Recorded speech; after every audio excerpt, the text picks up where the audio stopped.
తెలంగాణ ప్రజలకు శుభవార్త. కొత్త రైల్వే లైన్ ప్రారంభం. డోర్నకల్, గద్వాల్ వయా సూర్యాపేట చేరుకోబోతుందన్నమాట ఈ లైను. కొత్త రైలు మార్గం తుది సర్వే కూడా ప్రారంభమైతే అయ్యింది. దక్షిణ తెలంగాణకు కీలక మార్గం కాబోతుందన్నమాట ఇది. డోర్నకల్, గద్వాల్ ప్రాతిపదిక కొత్త రైలు మార్గం తుది సర్వే అయితే పనులు మొదలయ్యాయి. గత ఏడాది సెప్టెంబర్లో ఫైనల్ లొకేషన్ సర్వే మంజూరైంది. దీని మొత్తం నిడివి 296 కిలోమీటర్లను ప్రాథమికంగా అంచనా అయితే వేశారు.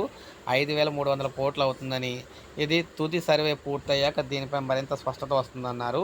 రైల్వే శాఖ గత సెప్టెంబర్లో దేశవ్యాప్తంగా 15 కొత్త రైల్వే లైన్లకు తుది సర్వే మంజూరు చేయగా రాష్ట్రానికి సంబంధించిన డోర్నకల్, గద్వాల వయా సూర్యాపేట మార్గం ఇందులో అయితే ఉంది.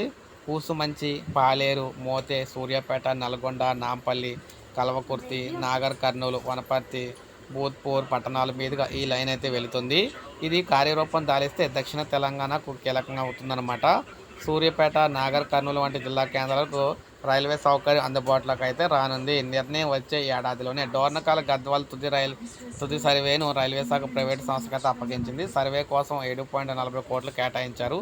సిమెంటు, గ్రావెలు పరిశ్రమలు అధికంగా ఉన్న ప్రాతిపదిక మార్గాన్ని క్షుణ్ణంగా పరిశీలించి మార్కింగ్ చేస్తున్నారు. నల్గొండ, రంగారెడ్డి జిల్లాలో ప్రస్తుతం ఈ సర్వే పనులు అయితే జరుగుతూ ఉన్నాయి. 2025 ఫిబ్రవరిలో బడ్జెట్ నాటికి తుది సర్వే పూర్తి చేసి ప్రాజెక్ట్ పట్టాలు ఎక్కించాలని చెప్పి భావిస్తున్నారన్నమాట. చూసారు కదా, కొత్త రైల్వే మార్గం అయితే రాబోతుంది తెలంగాణకి. ఒక లైక్ చేయండి, సబ్స్క్రైబ్ చేసుకోకపోతే మన ఛానల్ సబ్స్క్రైబ్ చేసుకొని ఫాలో